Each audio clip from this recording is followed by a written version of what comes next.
Istri saya bukakan pintu, sebenarnya mau bilang bahwa Abah sedang tidak ada di rumah. Tapi begitu dibuka pintunya, si Habib Said ini ternyata datang sendirian. Dia sendirian datang, terus tiba-tiba melihat istri saya itu dia langsung masuk tanpa dipersilahkan masuk, langsung berusaha berusaha meraih tubuh istri saya.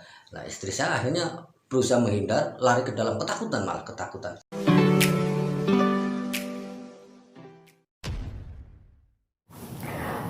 Assalamualaikum warahmatullahi wabarakatuh. Jumpa lagi dengan saya di channel Gagasan Progresif 79. Sahabat sebangsa dan setanah di mana saja Anda berada.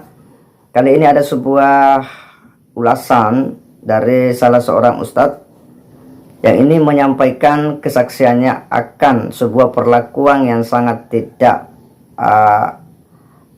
senonoh ya, yang dilakukan oleh salah seorang oknum habaib terhadap istri beliau yang sedang ada di rumah.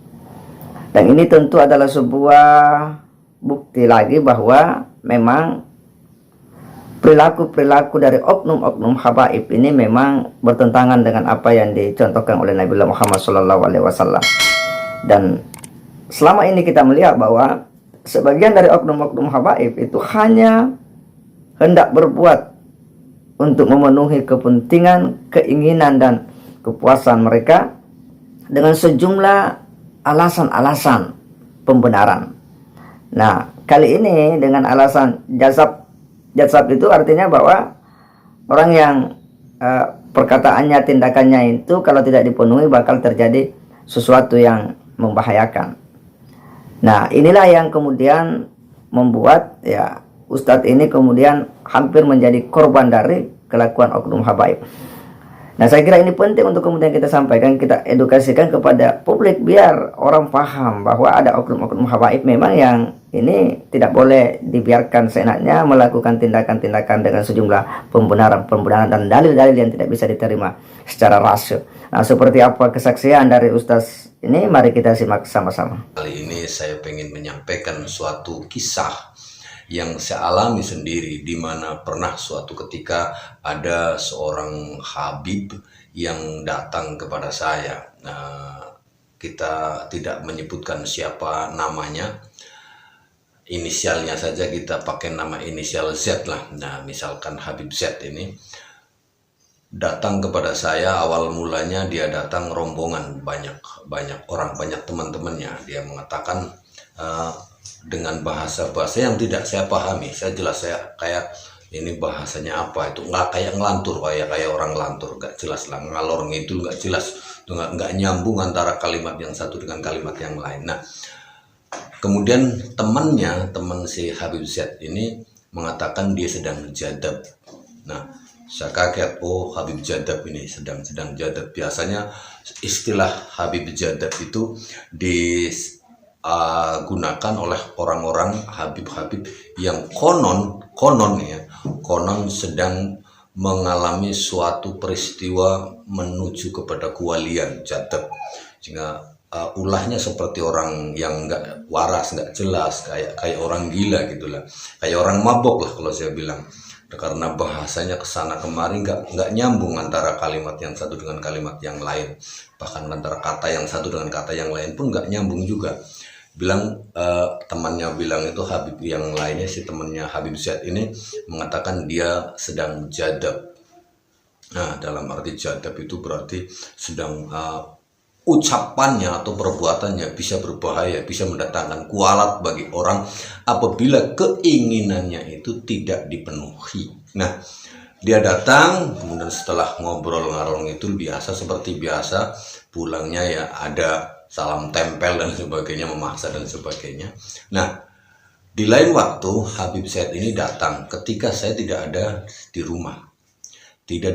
Dan yang membukakan pintu itu adalah istri saya tercinta. Nah, istri saya kebetulan itu kan cantik sekali, luar biasa istri saya cantiknya. Nah, ya teman istri sendiri ya dipuji lah, jangan ngiri ya yang lagi nonton ini. Istri saya bukakan pintu, sebenarnya mau bilang bahwa Abah sedang tidak ada di rumah. Tapi begitu dibuka pintunya, si Habib Said ini ternyata datang sendirian. Dia sendirian datang, terus tiba-tiba melihat istri saya itu dia langsung masuk tanpa dipersilahkan masuk, langsung berusaha berusaha meraih tubuh istri saya. Nah, istri saya akhirnya berusaha menghindar, lari ke dalam, malah ketakutan. Ini kok gimana ini beb? Nah, ketakutan, dan dia tanpa kata-kata, ya karena sedang jadab itu ya, dia juga sudah tahu sebelumnya. Jadi akhirnya istri saya masuk ke dalam ketakutan. Nah, ketakutan, kemudian nggak mau menemui lagi, sampai akhirnya si Habib Zaid ini pulang tanpa ketemu dengan saya dan tanpa ketemu dengan istri. Pulanglah dia di lain hari lagi, dan itu berulang beberapa kali ketika saya tidak ada di rumahnya, tidak ada di rumah saya, maksudnya tidak ada di rumah. Dan sebelum ketemu saat dengan saya, si Habib Zaid ini melakukan hal semacam itu. Nah, suatu ketika pas saya ada di rumah tapi masih ada di dalam, ketika ada tamu, assalamualaikum, ketok-ketok pintu, assalamualaikum, ini dia suara nggak terdengar. Ada ketok-ketok pintu, dibukalah sama istri saya. Begitu dibuka pintunya, istri saya itu langsung kaget karena melihat yang datang ini si Habib Zaid ini tadi. Lah, si Habib Zaid itu langsung berusaha mau merangkul istri saya itu.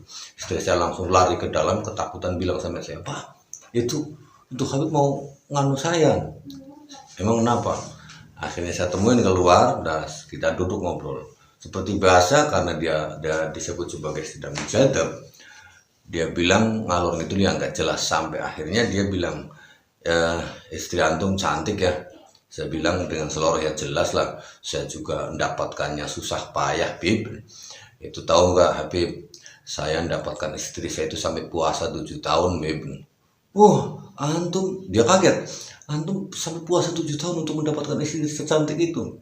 "Iya, saya puasa 7 tahun nggak makan karbit, Bib." "Wah, antum ini ada-ada saja, masa nggak makan karbit 7 tahun?" "Iya, bahkan lebih dari 7 tahun saya nggak makan karbit puasa." Dia ketawa.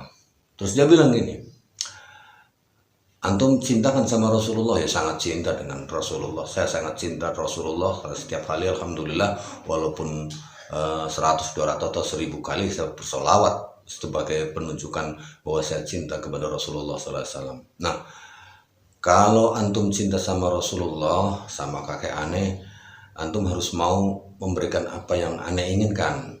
"Apa, Beb?" "Sepanjang saya mampu berikan, saya berikan. Kalau enggak ya saya mohon maaf. Seperti biasa, saya nggak bisa memaksakan diri saya, Beb. Saya nggak mau memaksakan diri saya untuk memenuhi apa yang Habib inginkan. Apa yang Habib inginkan sekarang? Saya menginginkan istri antum." "Maksudnya?" "Iya, saya pengen istri antum itu jadi istri saya." "Loh, ini maksudnya gimana?" "Loh, buktikan dong kalau antum cinta Rasul, cinta kakek anda, cinta Rasulullah. Buktikan bahwa antum betul-betul cinta. Anak butuh istri antum." Akhirnya saya bilang, saya kaget ini. Saya sebenarnya mendengar kalimat ini juga emosi, ini mendengar permintaan semacam itu. Emosi, tapi saya nggak mungkin untuk memperlihatkan rasa kemarahan saya. Saya akhirnya bicara dengan nada yang santai aja. "Oke, Beb, asalkan Habib bisa memberikan jawaban yang pas dan sesuai dengan apa yang saya kehendaki, silahkan antum menginginkan istri saya." "Apa pertanyaannya?" "Gini, pernahkah Rasulullah mengajarkan bahwa memperistri orang yang sudah punya suami itu diperbolehkan?" Itu pertanyaan saya, Bib. Si Habib ini diam. "Ya. Adakah syariat yang memerintahkan orang, memperbolehkan seseorang untuk menikahi seorang perempuan yang sudah bersuami? Kalau ada syariatnya, silahkan. Yang kedua, Bib, apakah Rasulullah mengajarkan perilaku semacam ini? Memperistri istri orang yang masih sah sebagai istri, artinya Habib kan memerintah saya untuk menceraikan istri saya. Loh, saya itu kan hanya untuk membuktikan rasa cinta antum kepada Rasulullah. Soal cinta saja, Bib. Soal cinta, Bib. Jangan ditanya saya cinta kepada Rasulullah. Tetapi pernahkah Rasulullah mencontohkan hal semacam itu? Antum kan tahu istri Rasulullah itu berapa? Saya tahu, Bib. Bahkan di antara ke-9 istri Rasulullah itu hanya 1 istri yang berstatus itu gadis, Sayyidatina Aisyah. beliau dinikahi oleh Rasulullah masih dalam keadaan kecil, sekitar umur belasan tahun atau 13 tahun lah kurang lebihnya mungkin. Dalam sejarah mencatat semacam itu. Tetapi itu atas dasar perintah dari Allah Subhanahu wa taala karena ada tujuannya, Bib. Yang saya pahami ada tujuannya. Tujuannya apa? Karena Allah hendak menurunkan atau memberikan cara-cara fikih wanita. Maka untuk bisa menjelaskan fikih wanita kapan masa haid sudah mulai, itu kan butuh praktek seorang wanita, dia butuh media. Maka Allah memerintahkan supaya Rasulullah SAW itu menikahi Sayyidatina Aisyah yang masih kecil. Itu tujuannya di balik pernikahan yang kecil itu adalah tujuan hukum Islam, hukum syariat fikih. Adapun yang lain-lainnya, yang 8 itu semuanya adalah janda. Lah antum tahu janda? Iya, jandanya tapi bukan merebut istri orang, Beb. Saya tidak pernah melihat ada sejarah yang menyebutkan bahwa Rasulullah itu menikahi janda sahabatnya dengan cara meminta sahabatnya itu untuk bercerai terlebih dahulu baru dinikahi oleh Rasulullah. Sama sekali tidak ada sejarahnya. Saya yakin itu. Walaupun saya belum pernah baca sejarah, seluruh buku sejarah Rasulullah saya baca. Tetapi saya yakin itu Rasulullah tidak memerintahkan seorang sahabat pun untuk menceraikan istrinya kemudian mengambil bekas istrinya itu menjadi istri beliau Rasulullah. Yang saya tahu dalam sejarah bahwa Rasulullah menikahi seorang janda itu karena diantaranya mungkin janda miskin atau suaminya meninggal dunia dalam peperangan membela agama Islam. Nah, pernikahan yang dilakukan oleh Rasulullah dengan para janda-janda sahabatnya ini adalah dengan tujuan untuk meringankan beban hidup si janda tadi. Janda istri Rasulullah tadi yang kemudian diangkat menjadi istri Rasulullah karena butuh perlindungan, anaknya masih kecil dan lain sebagainya. Kayak gitu. Jadi bukan atas dasar nafsu, Be. Jadi mohon maaf kalau antum meminta saya untuk memisahkan saya dari istri saya, terus istri saya serahkan kepada antum, mohon maaf yang sebesar-besarnya. Saya memberikan syarat kepada antum, langkai dulu mayat saya. Saya bilang kayak gitu, langkai dulu mayat saya. Antum berarti nggak cinta dong. Bukan soal cinta kepada Rasulullah atau tidak, tapi Rasulullah memerintahkan, pertahankan apa yang kamu miliki apabila ada orang yang mau merebut.